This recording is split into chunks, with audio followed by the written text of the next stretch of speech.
Good morning everyone, especially to Ma'am Nona, good morning.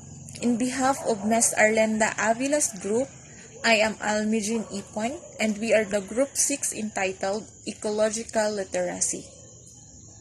What is ecological literacy? According to Fridtjof Capra, the great challenge of our time is to build and nurture sustainable communities that are designed in such a way that their ways of life, businesses, economies, physical structures, and technologies. The first step of this endeavor is to understand the principles of organization that ecosystems have developed to sustain the wave of life. Therefore, this understanding is what we call ecological literacy. Characterizing an ecoliterate person. An ecoliterate person is prepared to be an effective member of sustainable society with well-rounded abilities of head, heart, and spirits comprising an organic understanding of the world and participatory action within and with the environment. The ecologically literate person of 21st century will be considered also as the responsible, lifelong learner who strives to improve the human condition and the environment.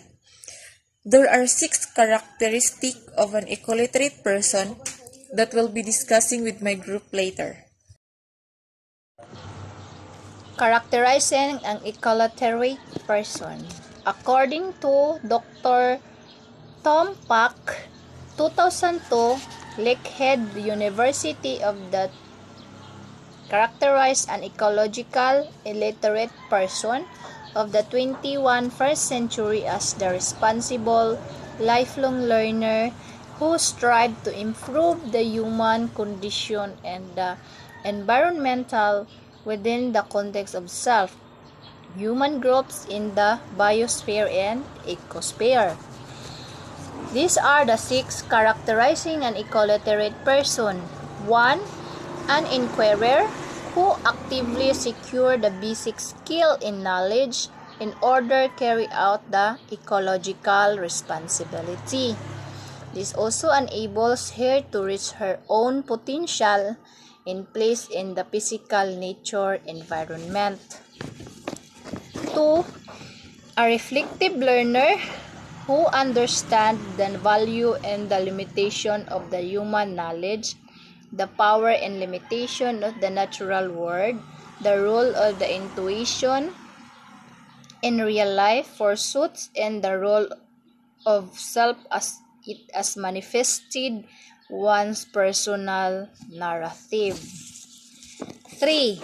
Intelligently self-directed who engages her self-appraisal, sets new learnings objectives, develop plan to achieve this objective, carries out those plans, and flexible inquiry, directed manner, and reflects on the whole process.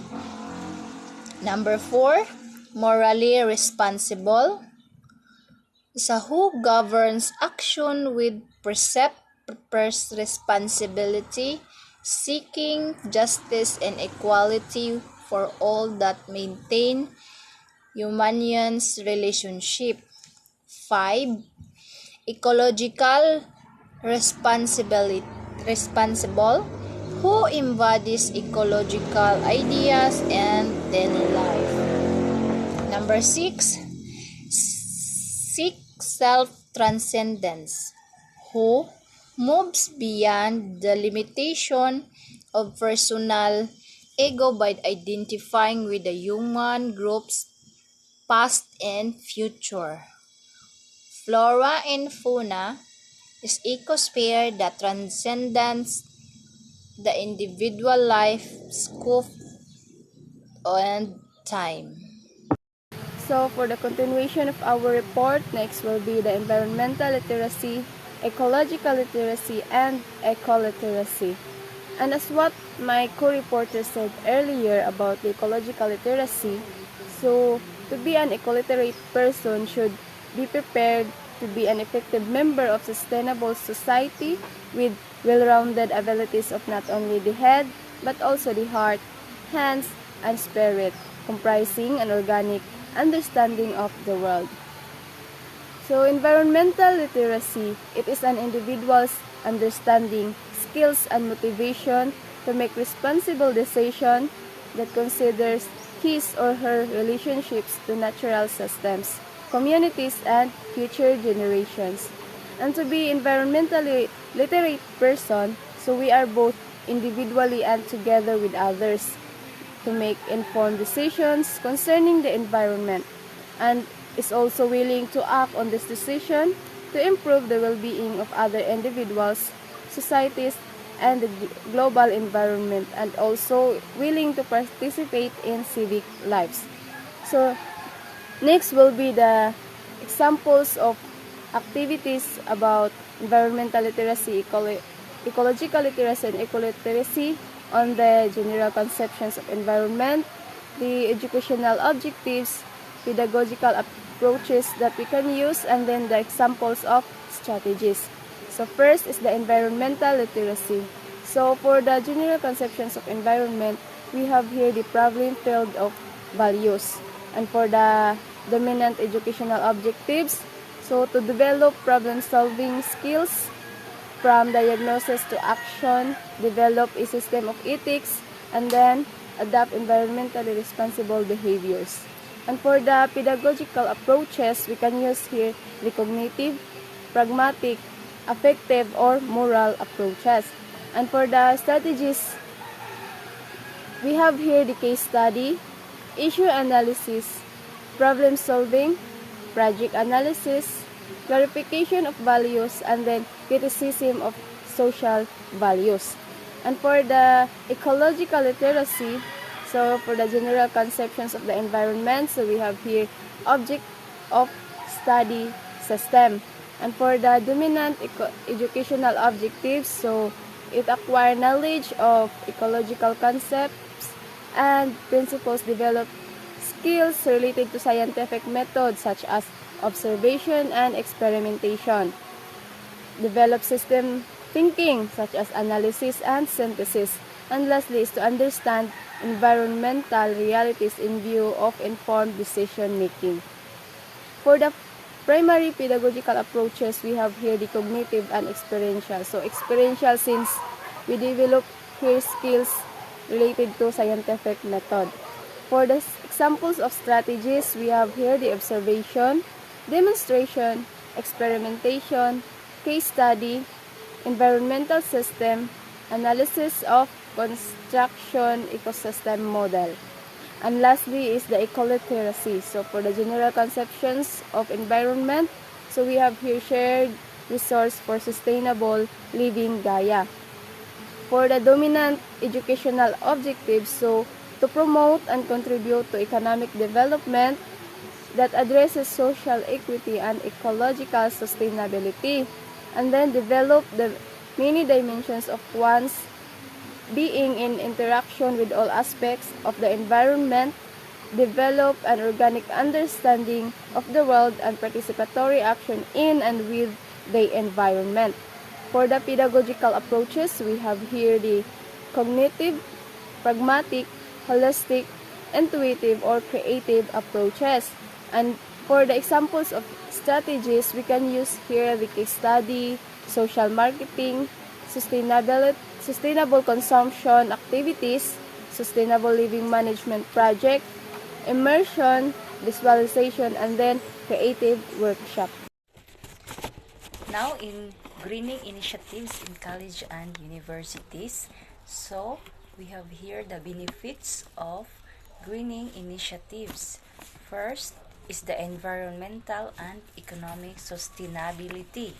So economic sustainability refers to practices that support long-term economic growth without negatively impacting social, environmental, and cultural aspects of the community.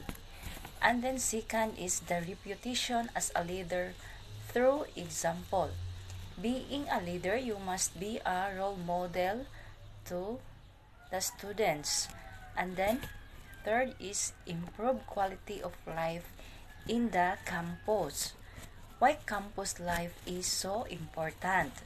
Living on campus helps us ease any anxieties associated with the transition from home to college. Not only does living on campus give you easy and quick access to classes, but you will also be able to interact with people living in your dorm and take part in the social gatherings and parties. Fourth is the economic benefits. So, an economic benefit is any benefit that we can quantify in terms of the money that it generates.